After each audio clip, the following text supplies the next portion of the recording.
Hello, my dear students. So, let's begin our lecture 3 of the chapter 3 of class 7th history, which is the Delhi Sultanate. So, without wasting any further time, let's continue our chapter. So, in this lecture, we are going to study about administration and economy of the Delhi Sultanate and how the Delhi Sultanate declined. So, ये सारी चीज़ें हम इस वाले lecture में पढ़ेंगे. इससे पहले वाले लेक्चर में हमने पूरा चैप्टर कवर कर लिया है, सारी चीज़ें पढ़ ली है हमने, सारी डायनेस्टीज़ के बारे में, सुल्तान्स, नोबिलिटी, ये सारी चीज़ें हमने पढ़ ली थी. अब लास्ट जो टॉपिक हमारा बचा है वो बचा है एडमिनिस्ट्रेशन. तो एडमिनिस्ट्रेशन किस तरह से संभाला जाता था ड्यूरिंग द सल्तनत पीरियड, वो हम इस चैप्टर में, इस लेक्चर में पढ़ने जा रहे हैं. इस लेक्चर के इस पार्ट में हम एडमिनिस्ट्रेशन को इनिशिएट कर रहे हैं. So sultan had absolute control in matters of administration. Administration के मैटर्स में सुल्तान का एब्सोल्यूट कंट्रोल हुआ करता था. उसको असिस्टेंस दिया जाता था by a group of nobles. जो नोबल्स थे वो उनको असिस्ट करते थे. कुछ इंपॉर्टेंट ऑफिशियल्स होते थे, दे वर कॉल्ड. अब कुछ इंपॉर्टेंट ऑफिशियल्स हुआ करते थे, उनके नाम यहाँ पर मेंशन है, उनको ध्यान से सुनिए और उनके बारे में मैं आपको एक एक करके एक्सप्लेन करती जाऊँगी. ये सारे नाम हैं उन ऑफिशियल्स के. फर्स्ट इज़ वज़ीर. पहला ऑफिशियल है वज़ीर. सेकंड है अरीस ई मुमालिक. सेकंड है वकील दर. और नेक्स्ट है अमीरी हाजिब. तो ये 4 ऑफिशियल्स के नाम दिए गए हैं. इन ऑफिशियल्स के अलग अलग वर्क हुआ करते थे, डिपार्टमेंट्स इनके डिफरेंट होते थे और इनको वो डिपार्टमेंट हैंडल करना होता था. सो फर्स्ट जो होते हैं थे वो थे वज़ीर. तो वज़ीर के पास जो ड्यूटीज़ थी वो प्राइम मिनिस्टर वाली ड्यूटीज़ हुआ करती थी. वज़ीर एक तरह से प्राइम मिनिस्टर हुआ करते थे उस टाइम पे. वज़ीर अपने डेप्यूटीज़ के साथ सुपरवाइज करते थे इनकम और एक्सपेंडिचर को और रेवेन्यू कलेक्शन का काम करते थे. अरीज ई मुमालिक की बात की जाए तो अरीज ई मुमालिक थे in charge of army and along with the deputies appointed, trend, equipped and paid the soldiers. तो अरीज ई मुमालिक का काम था आर्मी का ध्यान रखना, नए जो आर्मी ऑफिशियल्स हैं उनको अपॉइंट करना, उनको ट्रेन करना, उनको इक्विपमेंट्स प्रोवाइड करना और उनको पेमेंट प्रोवाइड करना. ये सारा काम किसका था? अरीस ई मुमालिक का. नेक्स्ट आते हैं वकील दर. तो नाम से थोड़ा सा समझ आ रहा होगा. वकील कौन होते हैं? जो दूसरे मैटर्स हैंडल करते हैं, जुडिशियल मैटर्स. तो वकील दर जो थे वो सारे अफेयर्स हैंडल करते थे of the royal house hold. Royal house hold के जितने भी अफेयर्स होते थे वो सारी कौन हैंडल करते थे? वकील दर. अमीरी हिजाब was the master of ceremonies. तो जो अमीरी हिजाब हुआ, अमीरी हाजिब, वो मास्टर होते थे सेरेमोनीज के. कोर्ट में जितनी भी सेरेमोनीज होती थी उसके मास्टर होते थे अमीर ई हाजिब. और उनका काम ये था कि जितनी भी सेरेमनीज हैं उनको कैसे हैंडल करना है, उनको कैसे इजीली कैरी आउट करना है. His subordinates. Amiri Hajib was the master of ceremonies at the court and through him और his subordinates petitions were submitted to the sultan. सुल्तान के पास petitions भी अमीरी हाजिब के थ्रू ही सबमिट किए जाते थे. सुल्तान was also advised on judicial and religious matters by the उलामास. उलामास का काम था सुल्तान को एडवाइस करना जुडिशियल और रिलीजियस मैटर्स के मामले में. Empire was divided into several provinces called subas. अब एम्पायर को किस तरह से डिवाइड किया गया था सल्तनत पीरियड में, ये हम इसमें पढ़ने जा रहे हैं. तो एम्पायर को डिवाइड किया गया था. ये आपको काफ़ी सारे चैप्टर्स में मिलेगा ये चीज़ कि एम्पायर को रूलर्स जो थे वो डिवाइड करते थे जैसे आज के समय पे डिवाइड होते हैं. कैसे डिवाइड होता है आजकल? स्टेट है, स्टेट के अंदर डिस्ट्रिक्ट्स है, डिस्ट्रिक्ट में सिटीज़ है, सिटीज़ में टाउन्स है. ठीक है, तो ये सारी चीज़ें डिविजन्स होते हैं किस लिए? ताकि उस जगह को इजीली रूल किया जा सके और वहाँ पर जो नए नए लॉज हैं वो इजीली इम्प्लीमेंट किए जा सकें, इसलिए डिवाइड किया जाता है. तो एम्पायर को डिवाइड किया गया था कई सारी प्रोविंसेस में और इन प्रोविंसेस को कहा जाता था सूबास, इसलिए सूबेदार वर्ड यूज होता है. ठीक है, तो इन प्रोविंसेस को कहा जाता था सूबा. These provinces were divided into six. In provinces को फर्दर डिवाइड किया गया था शिक में, जैसे स्टेट को डिवाइड किया जाता है सिटीज़ में या फिर डिस्ट्रिक्ट्स में. ठीक है, उसी तरह से प्रोविंसेस को डिवाइड किया जाता था शिक्स में. And these which were then divided into groups of villages called परगनास.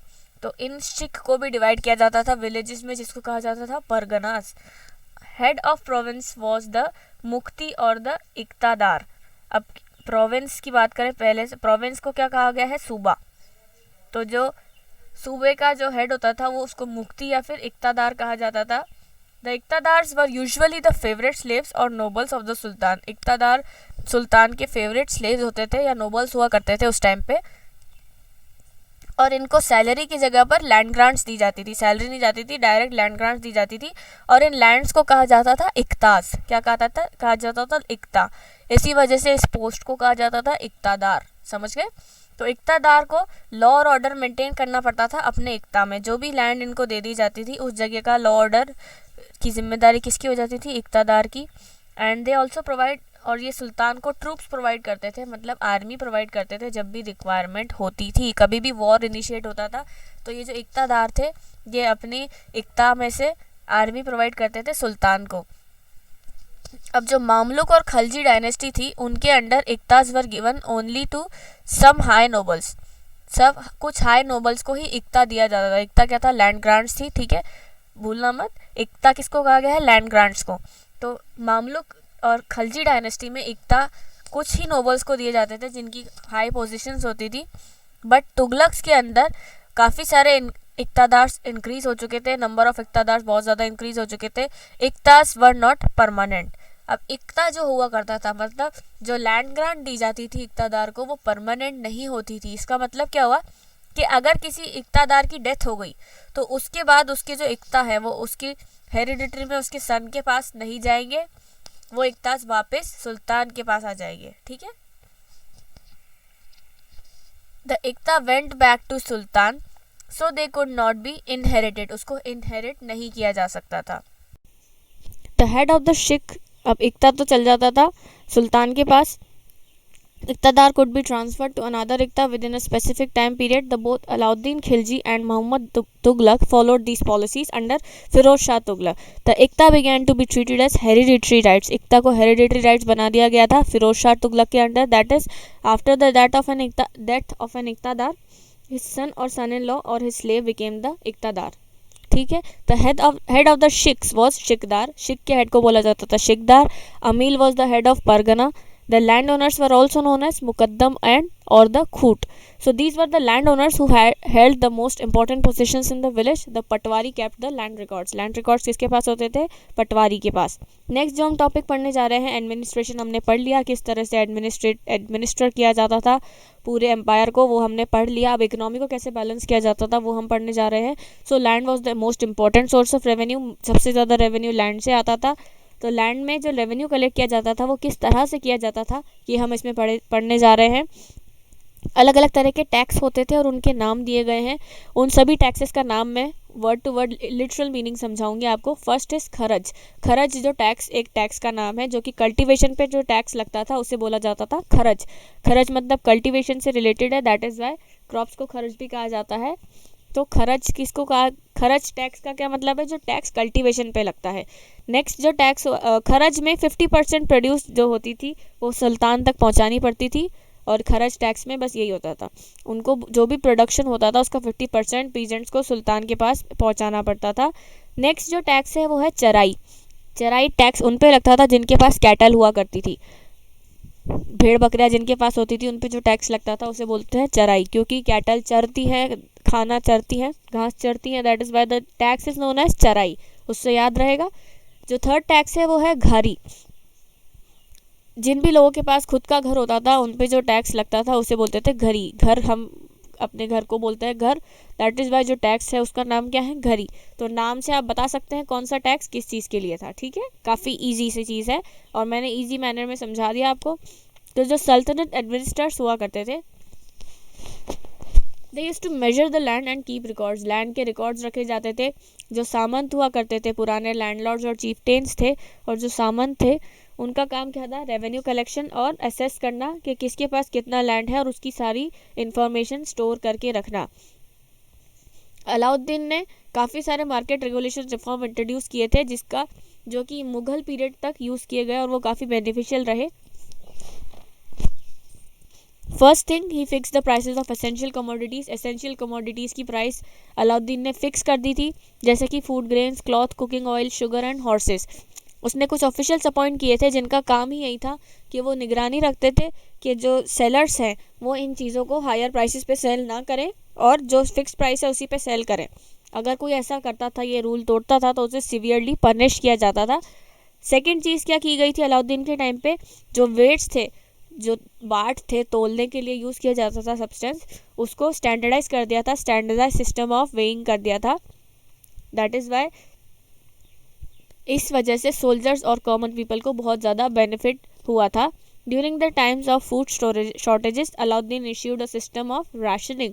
तो फूड शॉर्टेज के टाइम पे एक सिस्टम इशू किया गया था जिसका नाम था राशन सिस्टम, जिसमें हर ग्रोसर को, मतलब जो भी ग्रोसरी आइटम सेल करता है, उसको एक फिक्स्ड अमाउंट ऑफ फूड दिया जाता था और उसको वो फूड ग्रेन्स लोगों को बेचने होते थे स्पेसिफिक अमाउंट में। उसको ऑर्डर्स थे कि एक स्पेसिफिक अमाउंट ही बेच सकते हो आप हर इंसान को, हर फैमिली को, ताकि पूरा फूड कंज्यूम ना हो और सबके पास इक्वल अमाउंट में फूड आ सके।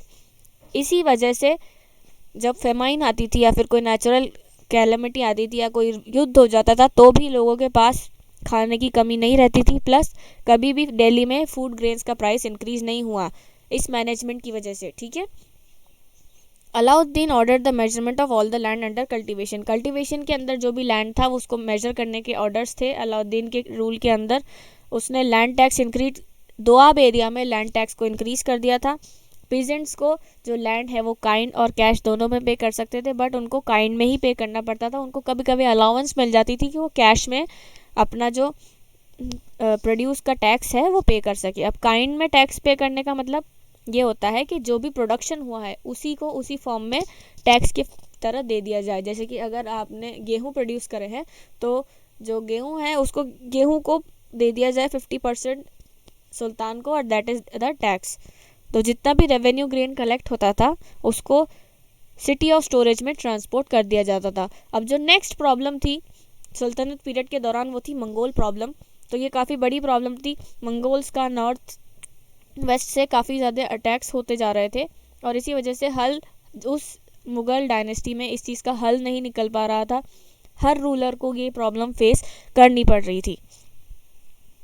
सल्तनत पीरियड के दौरान इल्तुतमिश ने जलालुद्दीन मंगबरानी को शेल्टर देने से मना कर दिया था क्योंकि उनके पीछे एक मंगोल किंग पड़ा था जिसका नाम था Genghis Khan. Genghis Khan pursue कर रहा था जलालुद्दीन मंगबरानी को, और इल्तुतमिश के पास जलालुद्दीन मंगबरानी शेल्टर मांगने आए, उन्होंने मना कर दिया। और इसी स्टेप की वजह से इंडिया मंगोल अटैक से बच गया, क्योंकि अगर वो उन्हें शेल्टर दे देते तो गेंगिस खान इंडिया पे भी अटैक कर देता। ठीक है। अब बलबन ने कैसे बचाया इंडिया को? तो बलबन ने फोर्टिफिकेशंस कर दिया, मतलब फोर्ट बना दिया चारों तरफ अपने एम्पायर के अराउंड, ताकि जो मंगोल हैं वो अटैक नहीं कर पाए। हमारे तीसरे किंग जो थे सल्तनत के वो थे अलाउद्दीन खलजी। तो अलाउद्दीन खलजी और मोहम्मद बिन तुगलक ने भी इंडिया को काफ़ी सारे मंगोल अटैक से बचाया है। अलाउद्दीन ने काफ़ी बड़ी स्टैंडिंग आर्मी बना दी थी और गैरिसन टाउन्स क्रिएट कर दिए थे, जिससे इंडिया अपने जो एम्पायर है उसको बचाया जा सके सक्सेसफुली और डिफीट किया जा सके मंगोल्स को। जो और इसी वजह से उनकी आर्मी जो थी वो इतनी एफिशिएंट थी कि उन्होंने इजीली मंगोल्स को डिफीट कर दिया जितनी बार भी अटैक होता था। One of the reason why Mohammad bin Tughlaq tried shifting to capital to Daulatabad. अब ये मोहम्मद बिन तुगलक थे, उन्होंने अपना कैपिटल दिल्ली से दौलताबाद शिफ्ट करने का डिसीजन ले लिया था, क्योंकि जो सदर्न फ्रंटियर्स थे इंडिया के उसको कंट्रोल करना थोड़ा मुश्किल हो रहा था। तो वो चाहते थे कि ना दौलताबाद में शिफ्ट हो जाए, क्योंकि एक तो नॉर्थ वेस्ट से मंगोल्स अटैक कर रहे थे, सेकंड वो चाहते थे एक जो उनका कैपिटल है वो सदर्न टेरिटरीज़ में बन जाए ताकि वहाँ से वो कंट्रोल कर सके और मंगोल अटैक से बच सके। बट उनको रियलाइज़ हुआ कि ऐसा करने से ना तो वो नॉर्थ वेस्ट से कंट्रोल कर पा रहे हैं, ना ही दौलताबाद से ना तो वो नॉर्थ वेस्ट को कंट्रोल कर पा रहे थे, ना ही अपने आसपास के किसी भी एरिया को प्रोटेक्ट कर पा रहे थे प्रॉपरली। तो इन्होंने अपना कैपिटल वापस दिल्ली में ही शिफ्ट कर लिया। अब दिल्ली में शिफ्ट करने के बाद सल्तनत पीरियड डिक्लाइन कैसे हुआ? तो तुगलक की पीरियड के दौरान ही सल्तनत पीरियड में डिक्लिनेशन आने लग गए थे। मोहम्मद बिन तुगलक के टाइम पे काफ़ी सारे रिवॉल्ट्स हुए थे और एम्पायर में काफ़ी नए किंगडम्स इमर्ज हो गए थे, जैसे कि बहमनी एंड विजयनगर किंगडम। ये दो नए किंगडम एग्जिस्टेंस में आए थे। Groups such as Afghans and the Rajput also came to power. Afghans और राजपूत नाम के ग्रुप्स भी पावर में आ गए थे इस टाइम पे। और उनका जो सक्सेसर था Firoz Shah Tughlaq, he was unable to control the breaking of empire. Empire जो ख़त्म होता जा रहा था उसको कंट्रोल नहीं कर पाया फिरोज शाह तुगलक, और बचा कुचा तैमूर के इन्वेजन से ख़त्म हो गया। तैमूर ने इन्वेड किया इंडिया को और जितनी भी वेल्थ थी उसको लूट लिया। 1390 में तैमूर का इन्वेजन हुआ। फाइनली 1526 में दिल्ली सल्तनत का जो रूल था वो अंत हो गया उसका with the first battle of Panipat. 1526 में फर्स्ट बैटल ऑफ पानीपत हुआ जिसमें बाबर ने लास्ट रूलर को हरा दिया और बाबर जीत गया और उसने फाउंडेशन रख दी मुग़ल एम्पायर की। तो मुग़ल एम्पायर की फाउंडेशन रखी बाबर ने। उससे पहले सल्तनत पीरियड को उसने डिक्लाइन करा और इमर्ज हुआ नया एम्पायर मुग़ल एम्पायर, और यहाँ पर सल्तनत पीरियड समाप्त हो गया, ख़त्म हो गया, एंड हो गया। और इसी के साथ हमारा चैप्टर भी एंड हो गया। So thank you very much students, keep studying, study this chapter again and again. It's a very easy chapter, not very difficult things. हर चीज़ को फ्लो चार्ट की फॉर्म में समझाया हुआ है और काफ़ी ज़्यादा चीज़ें हैं भी नहीं। आप इसको स्टोरी की तरह सुनेंगे तो आपको बहुत अच्छा लगेगा, ठीक है। सो thank you very much, keep studying.